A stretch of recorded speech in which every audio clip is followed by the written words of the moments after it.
अस्सलामुअलैकुम। शौहर ने तलाक दी तो चुपकर हलाला करवाने के लिए मुझे कनाडा भेज दिया।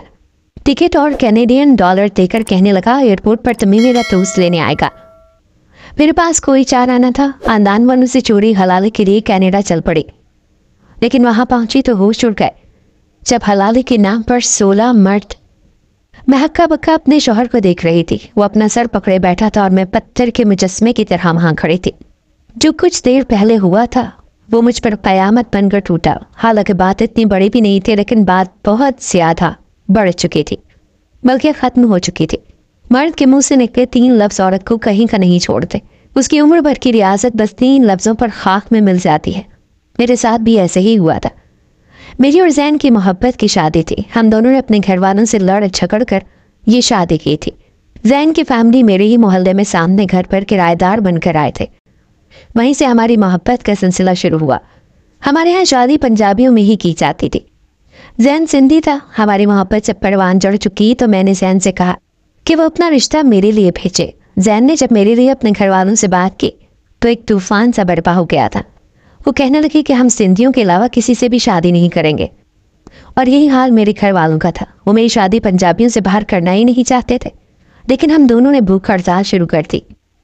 वो हर हरबा आजमाया जिससे कि हमारे वालिदैन हमारी शादी के लिए मान जाए। आखिरकार इस बात पर हमारे वालिदैन मान गए। शादी के बाद हम दोनों कभी भी उनसे कोई भी राब्ता नहीं रखेंगे। उस वक्त हमारे सर पर मोहब्बत का भूत सवार था। हम ही चाहते थे कि हम किसी भी तरह एक दूसरे के हो जाए, लेकिन शादी के बाद जाकर एहसास हुआ कि खानदान बिरादरी का साथ होना किस कदर जरूरी होता है। जैन एक अच्छी कंपनी में जॉब करता था, इसलिए उसने एक किराए का घर ले लिया। वालिदैन ने हमारी शादी सादगी से की थी। हमारी शादी पर कोई भी खुश नहीं था सिवाय हम दोनों के। शादी का एक दिन भी मुझे ससुराल वालों ने अपने घर पर रहने नहीं दिया था। मैं सीधा किराए के घर में गई थी और मैं बहुत खुश थी कि मुझ पर किसी किस्म की रोक टोक नहीं होगी, ना ही ससुराल वालों का झंझट। मैं एक सुकून की जिंदगी जीऊंगी। मुझे अपनी आज़ादी बेहद प्यारी थी। शादी होती मुझे पता चल गया था कि शादी होती क्या है। जैन ने मुझे साफ कह दिया था कि घर का किराया अदा करने के बाद उसके पास इतने ही पैसे होंगे कि वो घर का गुजर बसर कर सके। वो मुझे अय्याशियाँ नहीं करवा सकता। वो सब मैंने खुशी खुशी हामी भर ली। 4 दिन घर का काम बड़े ही शौक और ज़ौक से किया, लेकिन मुझे घर के कामों की आदत ही नहीं थी, इसीलिए 1 महीने बाद ही मैं थकने लगी थी। मुझे वही काम बोझ लगने लगे। घर के काम खत्म होने का नाम ही नहीं लेते थे। फिर मैं काम करने में सुस्त भी बहुत थी। हालांकि 2 कमरों का घर था, छोटा सा सहन था, और मुझे 3 घंटे सफाई में लग जाते थे। जैन बहुत ज्यादा नफासत पसंद था। जरा सी भी उसे कहीं भी गर्द नजर आए तो वो चिल्लाने लगता, और मैं मिजाज की लापरवाह थी। जहां बैठती कुछ न कुछ गंद कचरा फैल ही जाता।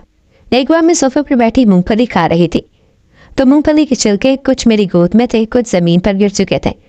मैं बड़े मजे से टीवी पर अपना पसंदीदा शो देख रही थी। जैन के पास बाहर के गेट की चाबी मौजूद थी। वो दरवाज़ा खुद खोलकर अंदर आता था। मुझे इस बात की कोई परवाह नहीं होती थी कि वो घर में आने वाला है, तो मुझको साफ सुथरा घर रखना चाहिए।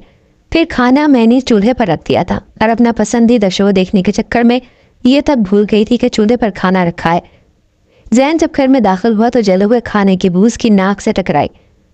उसने चूल्हा बंद किया और अंदर आ गया। जब लाउंज में उसने मुझे फुल वॉल्यूम की टीवी देखते हुए देखा तो गुस्से से टीवी बंद कर दिया। पूरे लाउंज में मूंगफली के छिलके फैले हुए थे। वो मुझ पर चिल्लाने लगा, कहने लगा कि इस कदर जाहिल किस्म की लड़की हो, तुम्हें जरा भी तमीज़ नहीं है कि मैं घर में उठते बैठते रहते कैसे ही खा रही हूँ। तुम वहाँ एक प्लेट रखकर उसमें छिलके डालती। पूरा लाउंज तुमने मूंगफली के छिलकों से भर दिया है, और किचन में सालन जलकर खाक हो गया है, और तुम यहाँ लापरवाही से बैठी टीवी देख रही हो। ये सुनना था कि मुझे याद आया कि मैंने तो चूल्हे पर सालन चढ़ा रखा था। मैं फटाफट से खड़ी हुई तो गोद में रखी मूंगफली के बाकी छिलके भी जमीन पर गिर गए। मैं जैन से बहुत ज़्यादा शर्मिंदा थी, लेकिन उस वक्त मुझे खाने की फिक्र लगी हुई थी। लेकिन जब मैंने किचन में जाकर देखा तो सालन कोयला बन चुका था। मेरा जी चाहा दीवार के साथ अपना सर फोड़ लूँ। जितना मेरी ये कोशिश होती थी कि मैं हर काम ठीक से करूँ, जैन को पसंद आ जाए, उतना ही कोई ना कोई गड़बड़ हो जाती थी। मैंने फटाफट से ऑमलेट बनाया। टेढ़ी मेढ़ी रोटियाँ जैसे मुझे आती थी मैंने पकाकर जैन के आगे रख दी और खुद नाक में झाड़ू लगाने लगी। लेकिन ऑमलेट देखकर जैन ने प्लेट पीछे खिसकाई और खड़ा हो गया। मुझे घूरते हुए कमरे में चला गया। मेरा तो दिल ही चलकर खाक हो गया था। मैं नहीं जानती थी कि जैन के अंदर एक बूढ़ी दादी अम्मा की रूह बसती है। जरा सा काम उसके मिजाज के खिलाफ हो जाता तो वो मुंह सुजाए नाराज होकर बैठ जाता और फिर मुझे उसकी मिन्नत समाजत करके उसे मनाना पड़ता। कहा मैं तो ये ख्वाब देख कर आई थी कि मैं उससे नाज नखरे दिखाऊंगी और वो मेरी मिन्नतें किया करेगा, लेकिन यहाँ तो सब उल्टा था। सच ही कहते हैं महबूब शादी से पहले तक ही महबूब रहता है, बाद में तो एक तकिया नोसी शौहर बनकर दिखाता है। मैं भी जैन को मना कर तंग आ चुकी थी, इसलिए लाउंज की सफाई की और वही ऑमलेट और रोटी पेट भर कर खाए। जली हुई हंडिया को एक साइड पर रखा, सिंक में रखे बर्तन धोए, किचन को बस जैसे तैसे साफ किया और कमरे में आ गई। उस वक्त नैन फोन पर किसी को घर का पता समझा रहा था। मुझे देखकर उसने रुख बदल लिया। मैं भी आराम से बैठ के एक साइड पर लेट गई। कुछ ही देर के बाद बाहर की डोर बेल बजी तो जैन उठकर बाहर चला गया। जब उसे गए हुए 15 मिनट गुजर गए तो मुझे कुछ तजस्सुस हुआ। मैंने सोचा देखूं तो उसे ही वो गाया कहाँ। मैं बाहर आई तो वो अपने लिए पिज़्ज़ा मंगवाकर टेबल पर बैठा खा रहा था। मुझे अफसोस सा होने लगा। क्या था कि मुझे भी आवाज़ दे देता। इससे पहले कि मैं पिज़्ज़े की एक स्लाइस को पकड़ती उसने फ़ौरन से मेरे हाथ पर थपकी लगाई। कहने लगा हाथ लगाने की ज़रूरत नहीं है, तुम अपना वही सड़ा हुआ आमलेट और जली हुई रोटियां खाओ। ये सुनकर तो मुझे अफसोस होने लगा था। मैंने कहा ये क्या बात हुई? अगर तुमने पिज़्ज़ा मंगवा ही लिया है तो मैं क्यों नहीं खा सकती? वैसे भी जब से मेरी तुमसे शादी हुई है मेरी तो सारी याशें ही ख़त्म हो गई हैं। मुझे तुमने दाल रोटी पर रखा हुआ है, किस बात की सज़ा दे रहे हो मुझे? वो कहने लगा जब तुम दाल रोटी जलाओगी तो मैं तुम्हें ऐसी ही चीज़ें खानी पड़ेंगी ना। मुझे नहीं पता था कि जिस लड़की की मोहब्बत में मैं गिरफ्तार हो गया हूँ उसे घर तक संभालना नहीं आता। काश कि मुझे पहले तुम्हारा ये गुण मालूम होता तो मैं कभी भी ऐसी गलती न करता। मैं बहुत बुरे तरीके से पछता रहा हूँ। वो बहुत सख्त लहजे में मुझसे कह रहा था। मुझे भी गुस्सा आ गया। मैंने कहा मुझे अपने घर में किसी काम की आदत नहीं थी। मेरे बाप ने तो मुझे शहजादी बनाकर रखा था और तुम्हारी मोहब्बत में मैं यहाँ नौकरानी बनकर रह रही हूँ। काश कि मुझे भी पता होता कि तुम कितने कंगाल हो, तो इतना भी नहीं कमा सकते कि मेरे लिए मुलाजमा ही रख सको या मुझे कोई सहूलत ही दे सको। पूरा दिन मैं घर के कामों में घन चक्कर बनी रहती हूँ सिर्फ तुम्हारे लिए, और जब तुम आते हो तो तुम्हारा सूझा हुआ मुँह देखने को मिलता है। क्या इसलिए मैंने तुमसे शादी की थी? अपने माँ बाप से तुम्हारे लिए लड़ी थी, 2 दिन भूखी रही थी और तुम के एक पिज़्ज़ा नहीं मुझे खिला सकते? ये कहकर मैं कमरे में चली गई। लेकिन उस पर तो मेरी बात का कोई असर ही नहीं हुआ था। बड़े मज़े से वो पिज़्ज़ा खाकर कमरे में आया और अपनी साइड पर लेट कर सो गया। सब जब ऑफिस जाने के लिए उसने शोर मचाना शुरू किया तो मेरे कपड़े प्रेस क्यों नहीं किए, तो मैं भी ढीठ बनकर बेड पर लेटी रही और कहने लगी रमशा ये क्या बदतमीजी है, मेरे कपड़े क्यों नहीं प्रेस किए? मैंने कहा तुमने मुझे पिज़्ज़ा खिलाया था। जब तुम मुझे कोई भी अय्याशी नहीं करवा सकते तो फिर मैं तुम्हारी नौकरानी नहीं हूँ। ये कहना था कि वो गुस्से से भड़कने लगा। कहने लगा तुम्हारी खातिर मैंने अपने माँ बाप को छोड़ा। जो मैं कमाता हूँ ये सारे पैसे मैं खुद पर खर्च करता था। इसके अलावा मेरे वालिद मुझे अलग से पॉकेट मनी भी देते थे। मैं तो बड़े सुकून की ज़िंदगी जी रहा था। मेरी वालिदा इतने मज़े का खाना बनाती थी कि पेट भर जाता था, लेकिन दिल नहीं भरता था। और एक तुम है कि तुम्हें तो रोटी तक गुल पकानी नहीं आती, आधी कच्ची आधी मोटी न जाने क्या पकाती हो। और मैं अपनी तनख्वाह से घर का किराया भरूं, बिजली का बिल भरूं, राशन का इंतज़ाम करूं या तुम्हें अय्याशियाँ करवाऊं। काश कि जो अक्ल मुझे अब आई ही चंद माह पहले आ जाती तो तुम जैसी मुसीबत को मैं अपने गले का ढोल न बनाता। ये सुनना था कि मैं भी उठकर बैठ गई, उसके रूबरू खड़ी हो गई। मैंने कहा ठीक है मैं अपने मायके जा रही हूँ, मिन्नत समाजत करके वहीं रह लूँगी। कम अज़ कम मुझे दिन भर मुलाजमों की तरह काम तो नहीं करने पड़ेंगे। मेरे अब्बा को मुझसे बेहद मोहब्बत है, यकीनन वो मुझे अपना लेंगे। इससे पहले कि मैं अलमारी से अपना बैग और कपड़े निकालती जैन ने मेरे बाजू को पकड़ा और मुझे बेड पर गुस्से से धकेला। कहने लगा सवाल ही पैदा नहीं होता कि तुम इस घर से निकलोगी। मोहब्बत सिर्फ मैंने नहीं तुमने भी की है। अगर मैं सज़ा भुगत रहा हूँ तो तुम भी ऐसे ही भुगतोगी, क्योंकि मेरे वालिदैन तो मुझे कभी भी घर में दाखिल नहीं करेंगे, मुझे कबूल ही नहीं करेंगे। मैंने उनसे हर नाता तोड़कर तुमसे शादी की थी। मैं भी तुम्हें तुम्हारे मायके नहीं जाने दूंगा। तुम भी यहीं पर ऐसे ही तंगी से ज़िंदगी गुजारोगी। बहुत शौक था ना तुम्हें मोहब्बत करने का।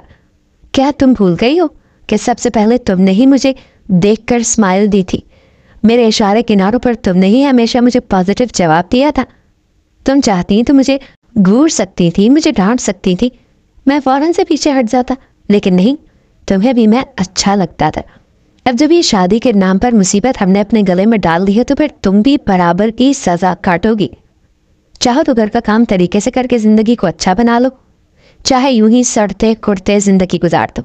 میں نے پیپر کر کہا مجھے رہنا ہی نہیں ہے تمہارے ساتھ، میری طرف سے تم بھاڑ میں جاؤ۔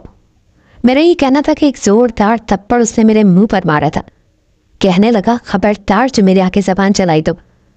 آج تک میرے والد نے مجھ سے کبھی اونچے لہجے میں بات نہیں کی تھی، مجھے بہت پیار کرتے تھے، اور تم نے مجھ پر ہاتھ اٹھایا جس کی خاطر میں نے اپنے ماں باپ کو چھوڑ دیا۔ میں تو یہ بھی نہیں جانتی تھی کہ وہ بھی مجھے قبول کریں گے کہ نہیں، کیونکہ مجھ سے بے حد ناراض تھے۔